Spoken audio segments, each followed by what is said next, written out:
Ini salah satu bahan bakunya hormon kan, baik-baik Ya, boleh aja. lah. Dan sudah kita jelaskan bahwa saya sudah pernah jelaskan juga bahwa salah satu bahan baku hormon itu kan adalah itu protein. Ya, Protein. protein. Nah, ini makanan kalau boleh saya katakan ini entah makanan entah minuman lah ya dari alpukat. Alpukat ini kan protein, Sat. Protein. Protein dia. Dan dia juga mengandung lemak yang baik. Jadi ini kalau boleh saya bilang ini salah satu makanan atau ya sebulan mungkin saya tambah dikit madunya dikit. Yang insya Allah kalau Ustadz Budi makan, bentar daging unnya. Nggak sabar nih dok saya. Ini nggak sabar. Karena alpukat begitu kan itu senangan saya. Saya tahu, Ustadz kabarnya kan nggak suka yang di blender. Itu Ini dia. blender pakai tangan, pakai cinta. Siap. Ya itu sah. Jadi ini alpukat, Alpukat. kurma, madu, garam, penuh cinta. Ya salam. Saya terima dengan cinta. Alhamdulillah. Semoga Allah cintai antum. Amin insya Allah. Korma ini kan? Korma. Ini Ada kormanya rutopnya. nih. Oh, ada rutop Makanannya ya? Maryam, Zat. Hah? Rutop itu. Oh, tambah bahagia berarti ini. Berbagi, Zat. Alpukat, Madu, korma, madu, tambah garam. garam. Garam tuh dia penting karena dia salah satu anti peradangan dan dia memperbaiki juga apa ya kondisi suasana di lambung. Tuh garam tuh fungsinya banyak sekali. Garam ya. Bismillah. Tenang, emang saya suka ini. Oh iya. Tapi tidak sesumringah ketika permen tadi Ustaz Oh makan. gitu ya. Karena ini ada memorinya. Ada memorinya. Nah, memori sebenarnya kalau saya perhatikan bagi seorang muslim itu adalah ketika ada informasi dari Nabi. Mungkin Ustaz lebih paham, udah sering banyak baca hadisnya.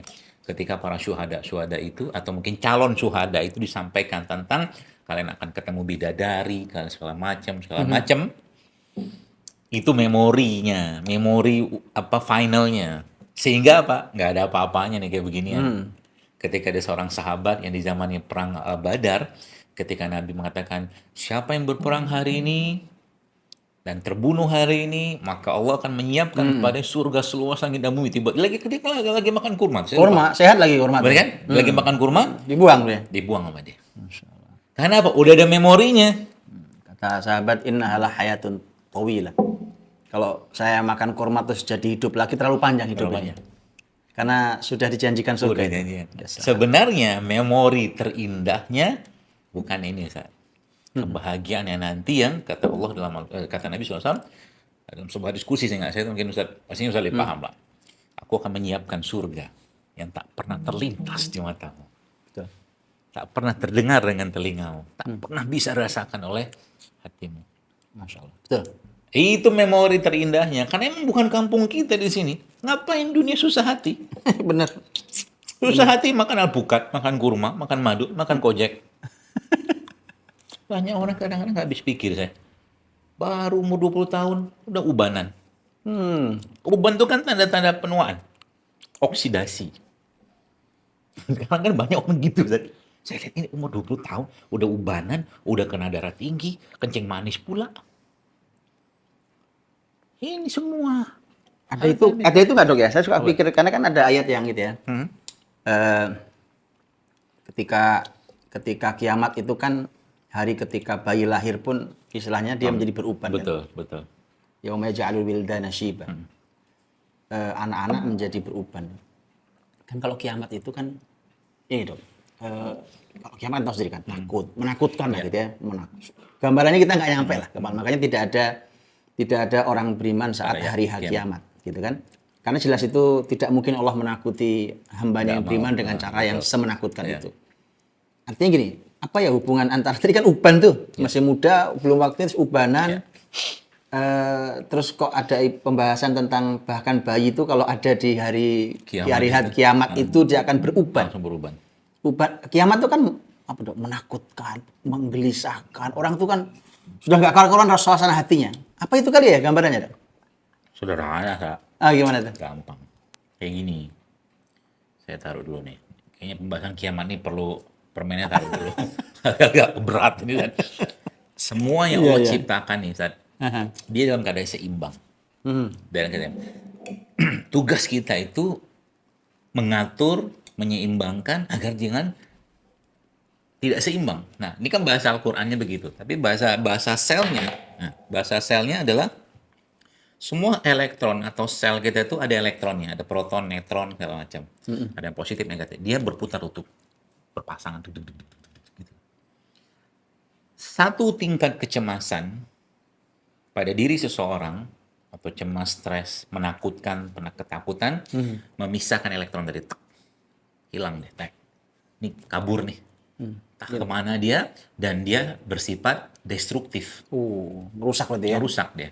Kalau dia masuk ke organ jantung, dia bisa rusak. Ginjal dia rusak, otak dia rusak, kulit dia rusak, ke bagian-bagian yang membentuk sel warna pun dia akan rusak. Mobil kita, katakanlah kita mobil atau motor atau apa kendaraan gitu kan, jemur terus tiap hari. Nggak beri kesempatan untuk berada dalam rumah, lama-lama kan puder, karatan. Nah, begitu badan kita. Ketika semakin banyak stres itu tuk masuk ke tubuh kita, maka semakin banyak elektron yang kehilangan pasangannya. Yang kita kenal dengan radikal bebas. Kalau mungkin itu sudah badai radikal bebas. Udah badai. Badai oksidasi yang terjadi pada kiamat itu. Karena kan penuaan, oksidasi, radikal bebas itu kan munculnya karena kan bahasan kita di awal kan stres. Di bukunya pun juga ngomong stres. Semua penyakit degeneratif di Miracle of Endorphin juga adalah karena stres. Bagaimana gak stres? Lihat begitu luar biasanya pemandangan iza syamsu kuwirat, gunung-gunung dihancurkan, dibenturkan, langit hancur. Gimana gak stres? Iya. Badainya luar biasa. Itu kehancuran alam, kehancuran badan kayak gitu. Itu masih mending, maksudnya beruban. Ada juga mungkin yang ibu yang dia anak dalam itu hadis apa bukan itu? Yang anak yang ada dalam kandungannya pun keluar. Oh, ayat. Ada kan ayatnya? Ayat. Saking takutnya. Betul. Jadi sebenarnya saya berkata ya memang mau tidak mau hidup kita itu pilihannya ya sabar syukur, ya harap dan takut itu aja sebenarnya. Harap surganya, takut dengan siksanya Allah. Kalau itu sudah masuk ke install dengan sempurna dalam benak pikiran kita lah. Meskipun nggak sempurna banget ya, pasti akan tenang hidupnya. Apa yang mau ditakutin? Silakan buat sesukamu, pasti akan mati kok. Betul. Silakan zolimi, seperti kata Ibnu Qayyim tadi. Silakan zolimi saya, silakan bunuh saya, silakan asingkan saya, silakan penjarakan saya. Tapi satu hal yang kalian tidak bisa dapatkan. Surga yang ada dalam hatiku, yang surga ini sudah terhubung dengan Robnya di sana. Dan ada kan bahasa Quran, barang siapa yang berharap pertemuan dengan Robnya. Betul. Wa may yarju liqa'a rabbih falyamal amalan shalihan. Indah banget hidup kayak begitu ya. Ya.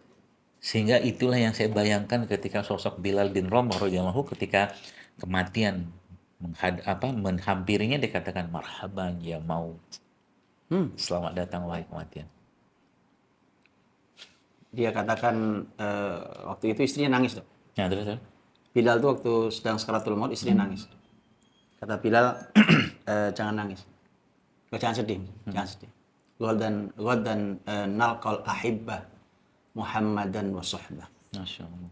Besok saya akan bertemu orang-orang yang aku cintai.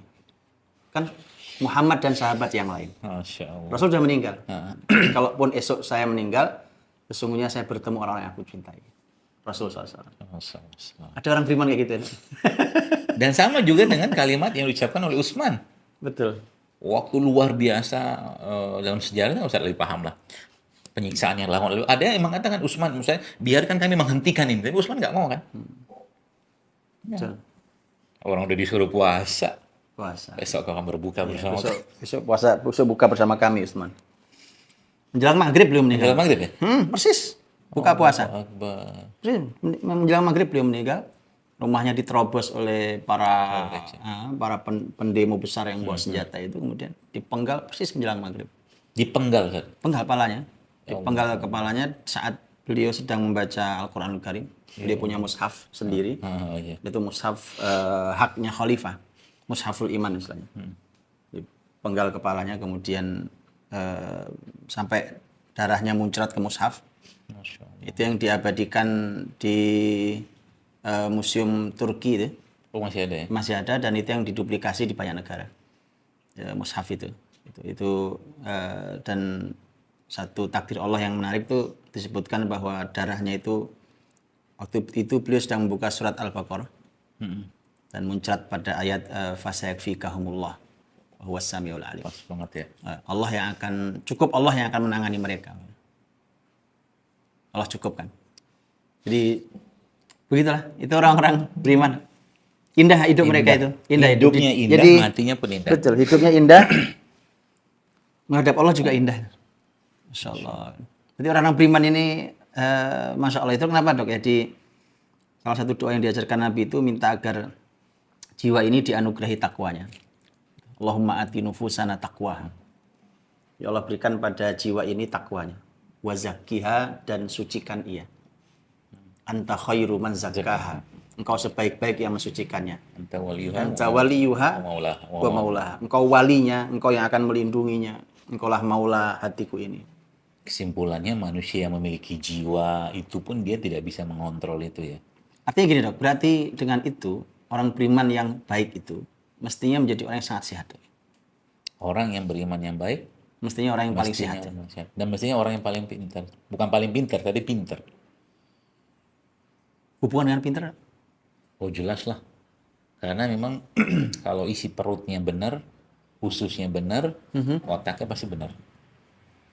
Jadi kalau udah jelas itu. Tapi ini sepertinya kita perlu pembahasan lanjutan ini. Untuk urusan usus nih ya. Urusan usus ini. Kalau ini karena pembahasannya panjang, cukup detail juga. Tapi ini kalau dikerjakan, kita kembalikan pada esensi yang sebenarnya.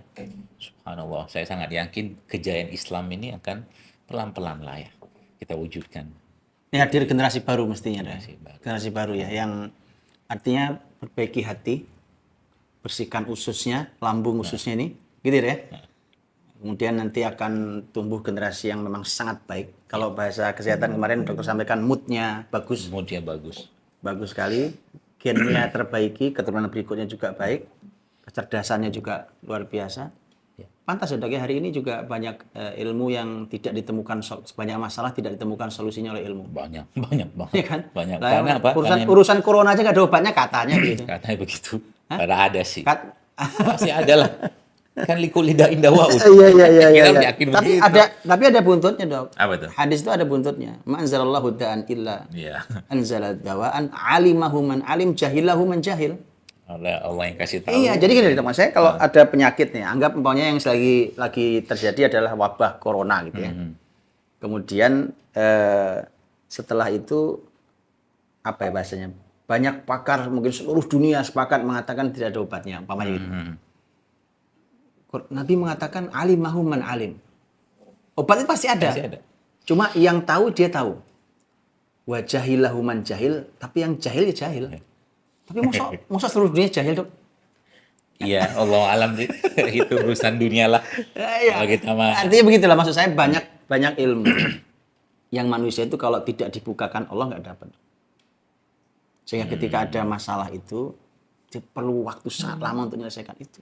dan sebenarnya salah satu obat ya. Ustadz, ini saya lupa tadi Ustadz. Ada sesuatu yang harusnya saya masukin apa Ustadz? Apa itu? Ini Ustadz. Ini kacang ini Ustadz. Harus masuk ke situ. Oh gitu. Nah, Kayaknya enak jadi banget ini. Dia kerok-keroknya gitu Ustadz. Oh iya bener ya. Ada kriuknya ya? Iya. Edisi terbatas itu. Iya. Mantap ini. Gitu. Cobain ya. Dengerin kriuknya. Silent. Silent, please. Udah mulai mirip ini ketawanya senyum nama Mirip ya? Kojek. Gitu. Jadi itu mungkin perlu pembahasan khusus, nanti kita akan bahas bagaimana ternyata ya semua yang ada di alam semesta ini semua bersimbiosis. Semua saling bekerja sama. Kalau dia sudah tidak bersimbiosis namanya disbiosis. Kalau disbiosis itu bakteri pun akhirnya diperangi, virus pun diperangi. Dan ujung-ujungnya apa? Ya namanya makhluk hidup. Kucing aja. Bukan kucing sih ya. Ya makhluk kecil namanya bakteri aja kalau mereka dimusuhin, nggak diberi kesempatan untuk hidup, mereka pasti akan melawan.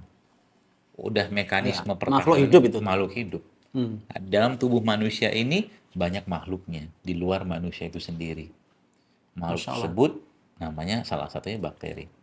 Ini Sedang bertasbih dia ya. yang bertasbih. Wa in min syai'in illa yusabbihu bihamdih Semua yang walakin la bertasbih. tafqahuna tasbihahu. Ini penting dong, kayaknya kapan kita bahas tentang bahwa kita ini harus ikut bertasbih Ya. bersama alam.